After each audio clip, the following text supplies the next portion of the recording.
প্রিয় দর্শক, আমাদের দেশের মোটামুটি সবখানে একটা কথা প্রচলিত আছে যে বিপুল পরিমাণ মূলধন না থাকলে ব্যবসা শুরু করা যায় না বা উচিত না।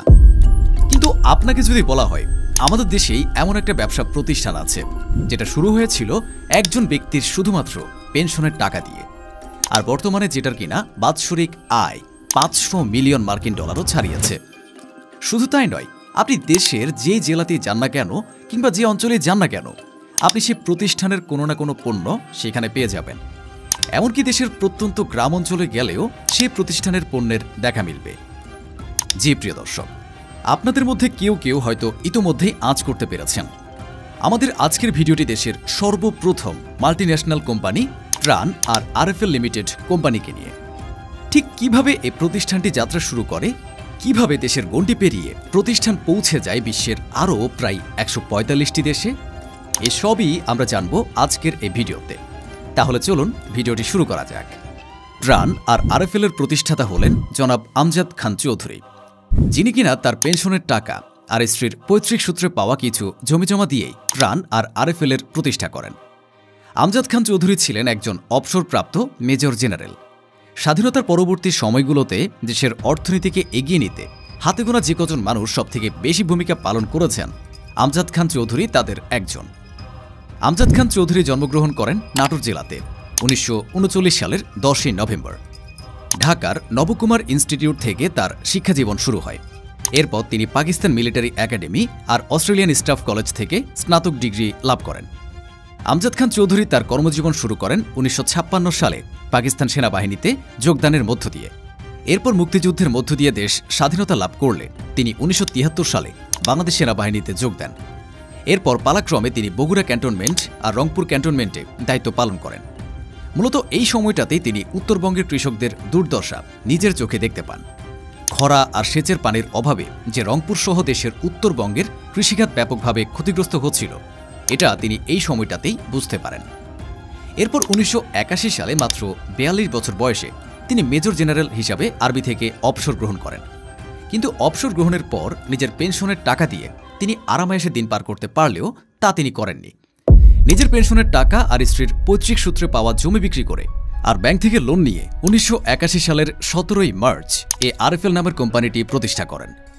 আরএফএল এর পুরো নাম হল রংপুর ফাউন্ড্রি লিমিটেড।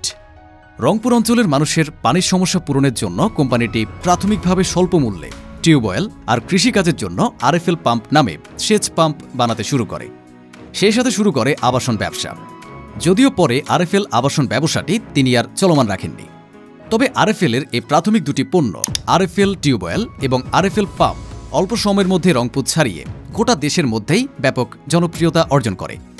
এমনকি আজ প্রায় 45 বছর পরে এসেও এ দুটি পণ্যের চাহিদা একদমই কমেনি।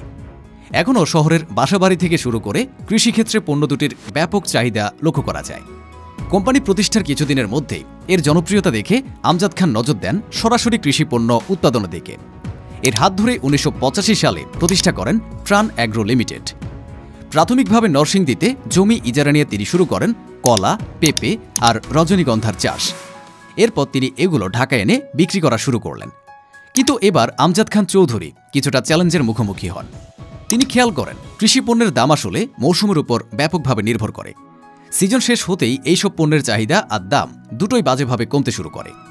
এছাড়া ঠিকভাবে সংরক্ষণ করা না গেলে কিছুদিনের মাথাতেই এইসব পণ্য পচতে শুরু করে। তাই কৃষি পণ্য থেকে চোখ সরিয়ে তিনি নজর দেন কৃষি প্রক্রিয়াজাত পণ্যের দিকে। এরপর থেকে তিনি কৃষি পণ্য প্রক্রিয়াজাত করে বাজারজাত করা শুরু করেন। ধীরে ধীরে এসব পণ্যের চাহিদা দেশের বাজারগুলোতে দেখা দেয়।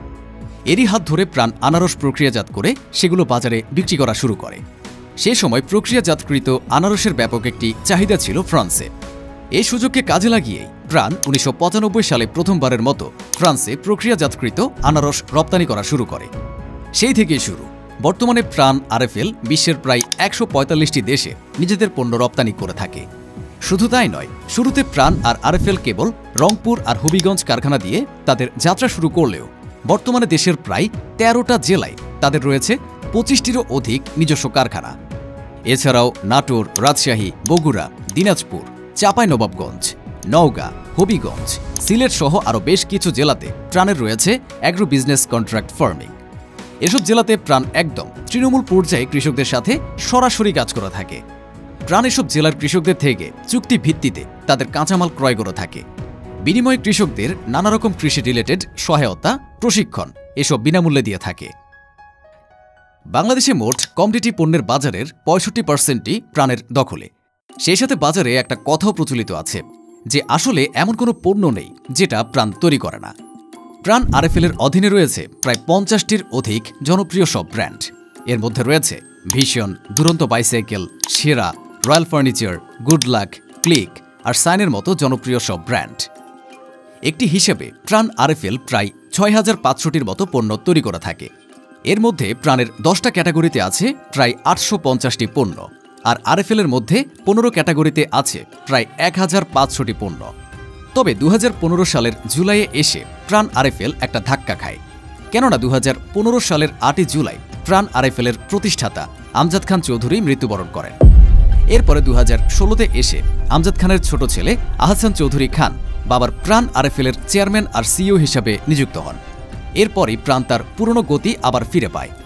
2015 সালের আগে যেখানে প্রাণ আরএফএল এর কর্মী সংখ্যা ছিল প্রায় 70,000, এখন তা বেড়ে দাঁড়িয়েছে প্রায় 1,10,000। এছাড়াও প্রায় 7 লক্ষ কৃষক প্রাণের সাথে প্রত্যক্ষভাবে জড়িত, যারা তাদের কৃষি পণ্য কাঁচামাল হিসেবে প্রাণের কাছে বিক্রি করে থাকে। সব মিলিয়ে প্রাণ আরএফএল প্রায় 15 লক্ষ মানুষের কর্মসংস্থানের সুযোগ করে দিয়েছে, আর দেশের মধ্যে একক কোনো কোম্পানি হিসেবে সর্বোচ্চ। তবে প্রাণ আরএফএলকে নিয়ে সেখানকার কর্মরত শ্রমিকদের অভিযোগের শেষ নেই। যেমন চলতি বছর 2024-এ এই প্রাণ আরএফএল এর 3টি পৃথক পৃথক কারখানায় অগ্নিকাণ্ডের ঘটনা ঘটে। এর মধ্যে 10ই এপ্রিল হবিগঞ্জ কারখানায়, 23 আগস্ট কুমিল্লাতে আর 30 আগস্ট নরসিংদীতে। এর মধ্যে কুমিল্লা আর নরসিংদীতে কোনো হতাহতের ঘটনা না ঘটলেও হবিগঞ্জের দুর্ঘটনাতে 35 জন শ্রমিক আহত হন এবং একজন নারী শ্রমিক নিহত হন। এছাড়া বেতন ভাতা বৃদ্ধি, ওভারটাইম সহ নানা ইস্যু নিয়ে প্রায় 2 মাস প্রাণ আরএফএল এর শ্রমিকেরা আন্দোলন করে। এ সময় তারা 30 দফা দাবি উত্তোলন করেন। আন্দোলনরত শ্রমিকদের ভাষ্যমতে দিনে তাদের প্রায় 12 থেকে 12.5 ঘন্টা কাজ করতে হয়। এরপরও তাদের মাত্র 12,000 টাকা মজুরি দেওয়া হয়, যেটা দিয়ে পরিবার নিয়ে বর্তমান সময়ে চলা সম্ভব নয়। যেখানে অন্য সব কোম্পানিগুলো মাত্র 7 ঘন্টার কাজের বিনিময়ে 12,000 টাকার মতো বেতন দিয়ে থাকে, যার ফলে প্রতিনিয়ত অনেক শ্রমিকই জীবিকার তাগিদে অন্য কারখানাগুলোতে চলে যাচ্ছে, যার প্রভাবও তাদের উপর এসে পড়ছে। আগে যে কাজ 5 জন শ্রমিক করত, সেই কাজ এখন 3 জন শ্রমিকের করা লাগে। ফলে কাজের লোক বেড়ে যাওয়ায় বাড়ছে নানা রকম দুর্ঘটনা। এছাড়া কাজের লোক বাড়লেও বেতন বাড়ানো হয়নি। শুধু তাই নয়, ভেজাল কেমিক্যাল ব্যবহার করার কারণে তাদের স্বাস্থ্য ঝুঁকিও বাড়ছে। এছাড়াও প্রিয় দর্শক, প্রাণ আরএফএল এর পণ্য আমাদের পরিবেশের উপরও বাজেভাবে প্রভাব ফেলছে। প্রাণ আরএফএল এর বেশিরভাগ পণ্য প্লাস্টিক জাতীয়, যেগুলো মাটিতে সহজে মেশে না, ফলে মাটির উর্বরতাও নষ্ট হয়। শুধু তাই নয়, এই সমস্যার সমাধানে প্রাণ আরএফএল প্রতিষ্ঠানকে কখনো কোনো উদ্যোগ নিতে দেখা যায়নি। এছাড়া প্রাণ ব্যাপক হারে দেশের বিভিন্ন অঞ্চল হতে তাদের কাঁচামাল সংগ্রহ করে থাকে। তারা নানা রকম শর্তের ফাঁদে ফেলে প্রান্তীয় কৃষকদের তাদের কাছে পণ্য বিক্রি করতে বাধ্য করে। ফলে অনেক সময় কৃষকরা যেমন ন্যায্য মূল্য পায় না, তেমনি ছোট ছোট লোকাল ব্যবসা প্রতিষ্ঠানগুলো প্রাণ আরএফএল এর ব্যবসায়িক প্রতিযোগিতায় পেরে ওঠে না। ফলে দেশীয় পণ্যের বাজারগুলোতে প্রাণের একচ্ছত্র আধিপত্য দেখা যায়, যা দেশের সাধারণ ক্রেতাদের জন্য যেমন সুখকর নয়, তেমনি দেশের অর্থনীতির জন্যও খারাপ। প্রিয় দর্শক, এ তো গেল প্রাণ আরএফএল এর কথা। আপনার পছন্দের প্রাণ আরএফএল এর পণ্য কোনটি, আর কোন পণ্যটি আপনি ব্যবহার করতে সবথেকে বেশি পছন্দ করেন তা আমাদের জানাতে ভুলবেন না। সো প্রিয় দর্শক, আজকের ভিডিও এই অবধি। ভিডিওটি ভালো লাগলে লাইক দিন এবং কমেন্ট করুন। আর কোন কোন টপিকের উপর ভিডিও দেখতে চান তাও আমাদেরকে জানান। আর এরকম আরও ভিডিও দেখতে চাইলে চ্যানেলটিকে সাবস্ক্রাইব করে বেল বাটনটিকে প্রেস করে রাখুন। দেখা হবে নেক্সট কোনো ভিডিওতে। টিল দেন, আল্লাহ হাফেজ।